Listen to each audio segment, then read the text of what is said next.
According to the National Electrical Code, commonly referred to as the NEC, an outlet is defined as a point of access to the electrical system from which current is drawn for utilization.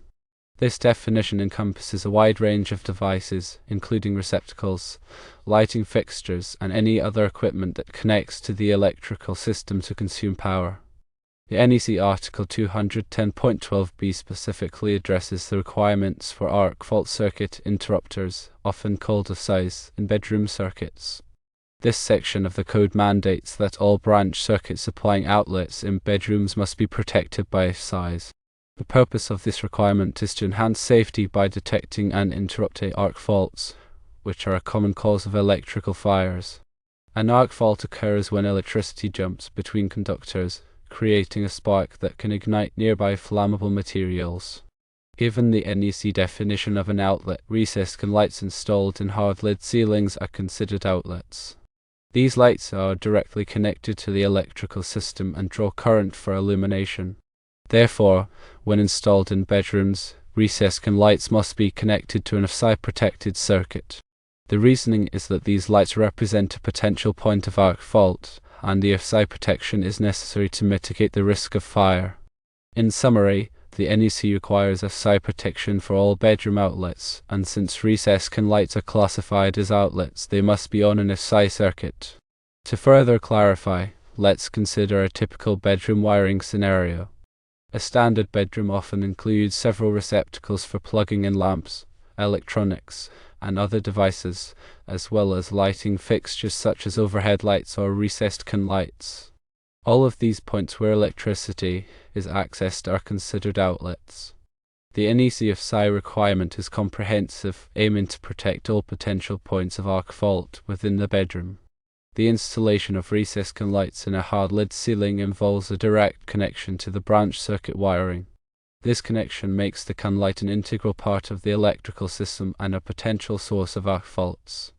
Without AFCI protection, an arc fault within the light or its wiring could go undetected, potentially leading to a fire. Hard-lid ceilings, typically constructed of drywall or plaster, can conceal electrical wiring and make it difficult to detect problems such as damaged insulation or loose connections. This further emphasizes the need for AFCI protection, as it provides an additional layer of safety by detecting arc faults that might otherwise go unnoticed.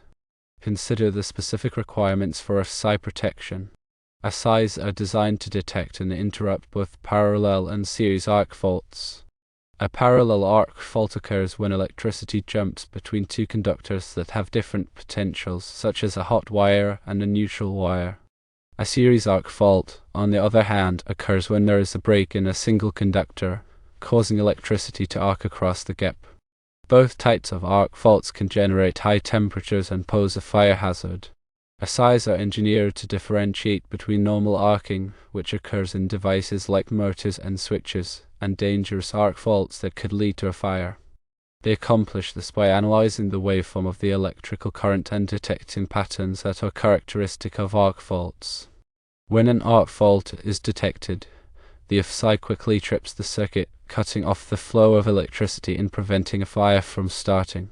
The NEC mandates the use of specific types of AFCIs in bedroom circuits to ensure adequate protection against both parallel and series arc faults.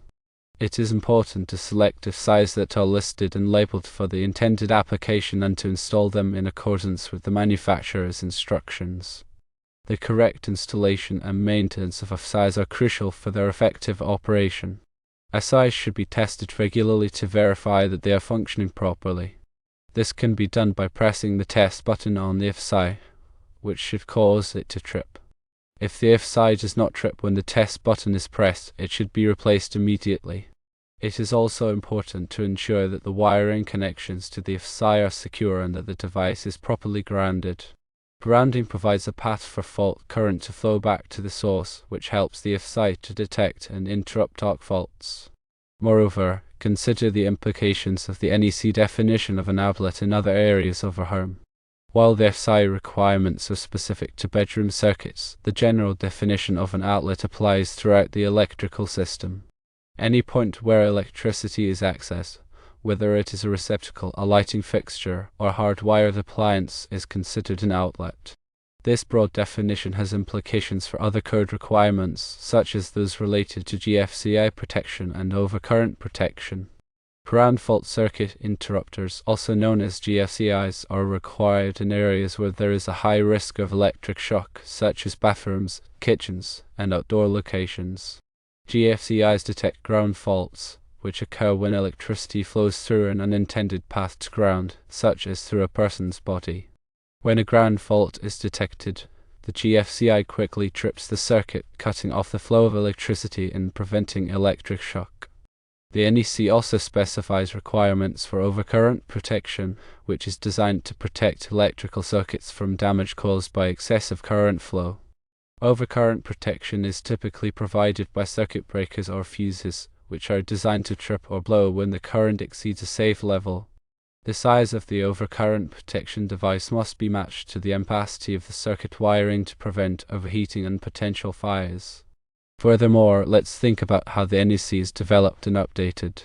The NEC is a consensus-based code that is developed and updated by the National Fire Protection Association, or NFPA. The NFPA brings together experts from various fields, including electrical engineers, contractors, inspectors, and manufacturers, to develop and revise the NEC. The NEC is updated every 3 years to reflect changes in technology, safety practices, and industry standards.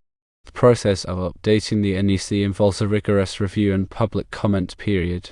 Proposed changes to the code are submitted by interested parties and then reviewed by technical committees.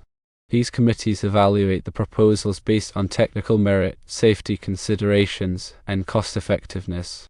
The public is given the opportunity to comment on the proposed changes, and the committees consider these comments before making a final decision. Once the NEC is finalized, it is adopted by state and local jurisdictions, which may make modifications to suit their specific needs. It is important to consult the local electrical code to ensure compliance with all applicable requirements. In New Jersey, the electrical code is based on the NEC, but there may be state or local amendments that modify or supplement the NEC requirements. Electrical inspectors are responsible for enforcing the electrical code and ensuring that electrical installations are safe and compliant. Inspectors review electrical plans, conduct on-site inspections, and issue permits for electrical work. It is essential to obtain the necessary permits and inspections before starting any electrical work to ensure compliance with the code and avoid potential fines or penalties. Now let's consider the practical implications of the AFCI requirements for recessed can lights in bedrooms. When installing recessed can lights in a bedroom, it is essential to use an AFCI protected circuit. This can be accomplished by installing an AFCI circuit breaker in the electrical panel that serves the bedroom circuit.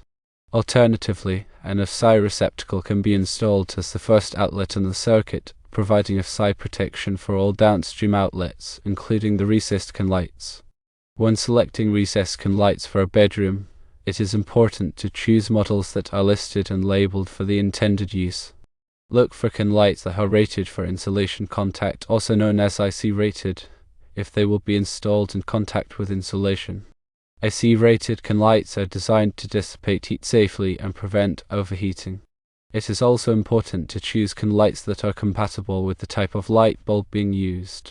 Some can lights are designed for incandescent bulbs, while others are designed for LED or compact fluorescent bulbs. Using the wrong type of bulb can create a fire hazard. When wiring recessed can lights, it is important to follow all applicable electrical codes and safety practices. Use the correct size and type of wire for the circuit and make sure all connections are secure. Avoid overloading the circuit by connecting too many lights or other devices. It is also important to properly ground the can lights to prevent electric shock. In addition to the AFCI requirements, there are other code requirements that may apply to recessed can lights in bedrooms. For example, the NEC specifies requirements for the spacing of recessed can lights and the distance from combustible materials. These requirements are designed to prevent overheating and fire hazards. It is important to consult the local electrical code and the manufacturer's instructions to ensure compliance with all applicable requirements. Let's consider some common misconceptions about AFCI protection. One common misconception is that AFCIs are only required for receptacle outlets. As discussed earlier, the NEC definition of an outlet includes lighting fixtures and other devices that connect to the electrical system. Therefore, AFCIs are required for all outlets in bedrooms, including recessed lights. Another misconception is that AFCIs are not necessary if the wiring is new and in good condition. While new wiring is less likely to have defects, arc faults can still occur due to factors such as loose connections, damaged insulation, or rodent damage. AFCIs provide an additional layer of protection against these potential hazards. A further misconception is that AFCIs are expensive and difficult to install. While AFCIs may cost slightly more than standard circuit breakers or receptacles, the added safety they provide is well worth the investment. AFCIs are also relatively easy to install, and most homeowners with basic electrical knowledge can install them themselves. However, it is always recommended to consult a qualified electrician if you are unsure about any aspect of the installation. In conclusion, the NEC requires AFCI protection for all bedroom outlets, including recessed lights.